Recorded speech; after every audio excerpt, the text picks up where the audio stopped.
It was late summer in downtown Atlanta, humidity slicking the marble steps of First Southern Bank. Neon from a 24-hour diner across the street bled onto the bank's brass doors, painting them a restless red. Inside, fluorescent lights buzzed like faint insects.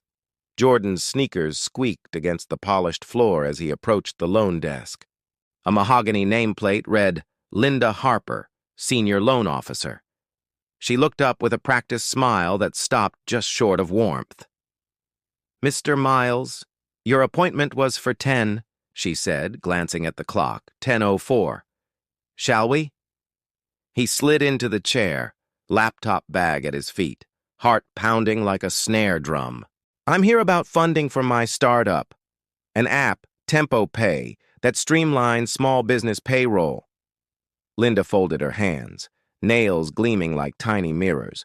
"I've reviewed your proposal. Impressive technology, but—" She tilted her head, sympathetic as a winter sunbeam.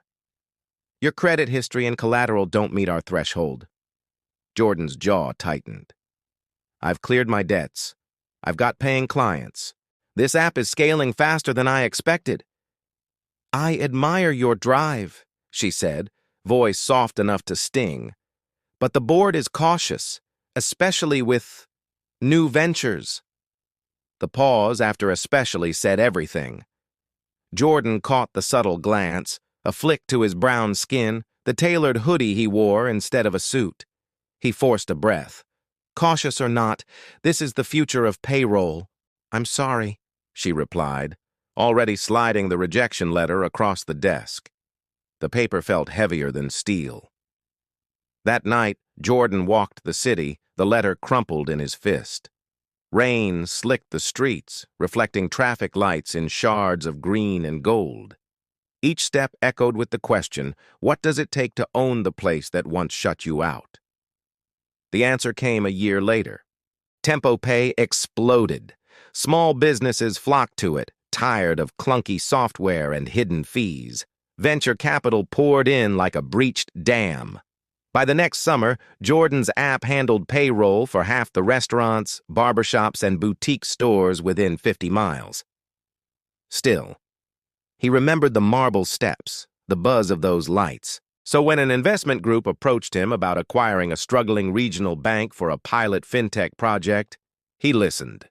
The name of the bank made him laugh out loud. First Southern. A thunderstorm rolled over Atlanta the day the deal closed. Inside First Southern's boardroom, lightning flashed against the windows, briefly illuminating a circle of anxious directors. Suits rustled. The scent of brewed coffee mingled with ozone from the storm. Linda Harper was there, still poised, her smile thinner now. The lead director cleared his throat. "Mr. Miles, congratulations. With the acquisition complete, you are the principal owner, effective immediately." Jordan stood at the head of the table. He wore a charcoal blazer this time, but the same sneakers. Power didn't need a costume. "Thank you," he said, voice steady. "Tempo Pay will integrate with the bank over the next quarter. We'll modernize operations and expand credit opportunities for small businesses, especially those historically overlooked." A murmur rippled through the room. Linda's eyes flicked toward him. "Mr. Miles," she began, cautious. "Does this mean new lending policies?" Jordan met her gaze, a slow smile breaking. "It means opportunity will look different, broader, fairer." The thunder outside cracked like applause. After the meeting, Linda lingered as others filed out.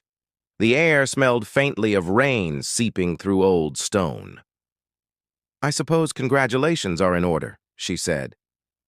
Jordan studied her. The last time they'd met, he'd been the one asking permission.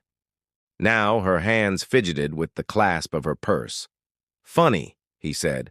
"I remember you told me the board was cautious, especially with new ventures." Color rose to her cheeks. "It wasn't personal." "It always is," he replied, not unkindly.